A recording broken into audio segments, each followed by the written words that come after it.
14. november, dan slovenskega znakovnega jezika. 14. novembra obeležujemo dan slovenskega znakovnega jezika. Aktiv tolmačev slovenskega znakovnega jezika v Zavodu za gluhe in naglušne Ljubljana smo za današnji dan pripravili video prispevek o znakovnem imenu. Znakovno ime je osebno ime v kretnji, ki ga ima vsaka gluha oseba in jo identificira.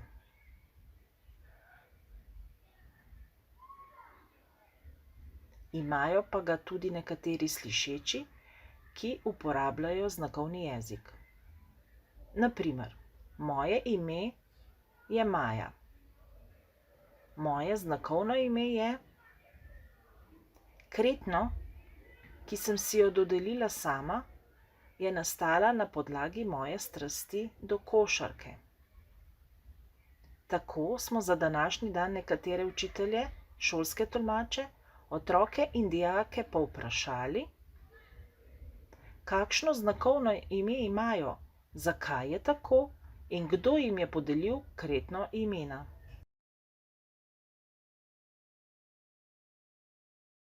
Moje ime je Dušan. Moje znakovno ime je. Zakaj takšno? Kje sem jo dobil? Pred 20 leti, ko sem začel delati v zavodu kot učitelj matematike, so me dijaki opazovali in mi dali tako znakovno ime. Zakaj? Takrat sem imel močno brado. Kretnja je ostala, sem jo sprejel, ker mi je všeč. Moje ime je Alisa. Moja kretnja za ime je. Zakaj? Moji prijatelji so opazili, da rada nosim dolge, goste trepalnice in tako so mi dali tako znakovno ime. Moje ime je Armin. Moja kretnja za ime je. Zakaj? Ker imam rad Nike. Sem Armin. Moje ime je Sara.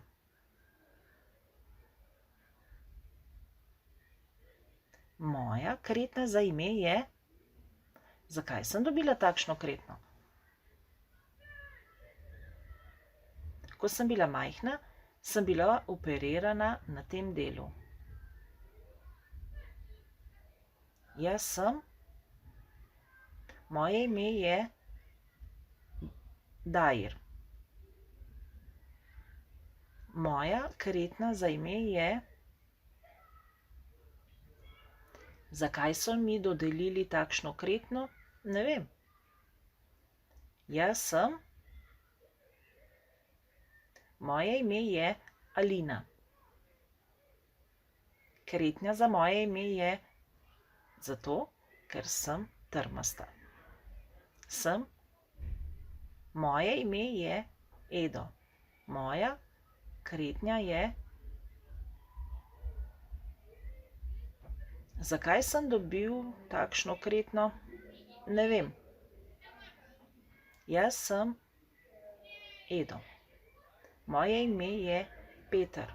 Zakaj takšna? Najprej Pet, kretnja za pet, R pa ima svojo zgodbo. Učiteljica logopedinja me je učila govoriti črko R, ker sem imel težave. In sem moral dati jezik na nebo. Zato je moja kretnja. Moje znakovno ime je. Zakaj Nataša? Zato, ker je bilo znakovno ime mojega atija Božo. Mojega atija ni več. Razmišljala sem o svojem znakovnem imenu, ki ga ima velika večina tolmačev enako.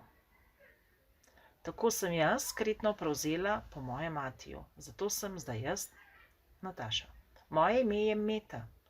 Zakaj? Pred nekaj leti je bila ena učiteljica, ki je bilo ime Meta. Ko se je upokojila, sem dobila njeno znakovno ime. Moje ime je Beti. Zakaj tako? Začetnica mojega imena Beti in moji skodrani lesje, iz tega je nastalo znakovno ime. Kje sem dobila to znakovno ime? V šoli za tolmače so mi ga dali. Moje ime je Žan. Moje znakovno ime je. Zakaj sem dobil takšno? Zato, ker je prva črka mojega imena Ž. Kretnja za moje ime je Božič, ker se piše Božič. Znakovno ime so mi dali gluhi učenci. Sem Samo. Zakaj ta kretnja? Zaradi simpatičnosti. Kdo mi jo je dal? Sam sebi sem jo dal. Moje ime je Matevž. Znakovno ime so mi dali gluhi dijaki že 20 let nazaj. Vprašal sem jih, zakaj tako, in so rekli, da vedno dam roke tako. Kretnja za moje ime je. Zelo imam rada, da je vse lepo, čisto. Rada pospravljam in čistim. Zato je Peter dobil idejo za kretnjo Nina.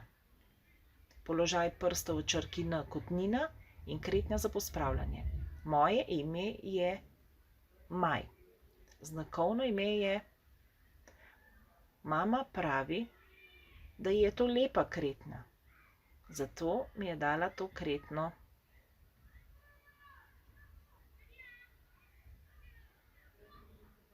Moje ime je Matjaž. Zakaj taka? Ne vem. Znakovno ime je sestavljeno na podlagi poljubnega znakovnega imena, na primer začetnic imena,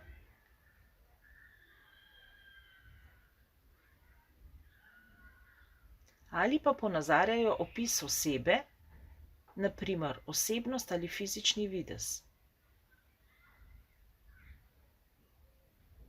Možno je tudi, da se združijo elementi poljubnega in opisnega znakovnega imena.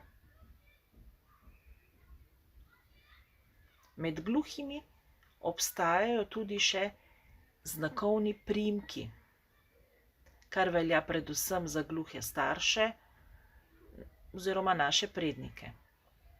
Znakovno ime se lahko spremeni tekom življenja. Za zaključek pa naj vam še pokažemo znakovna imena izbranih znanih osebnosti. Ivan Cankar, France Prešeren, Robert Golob, Miha Zupan, Najl Di Marko, Ljubica Podboršek,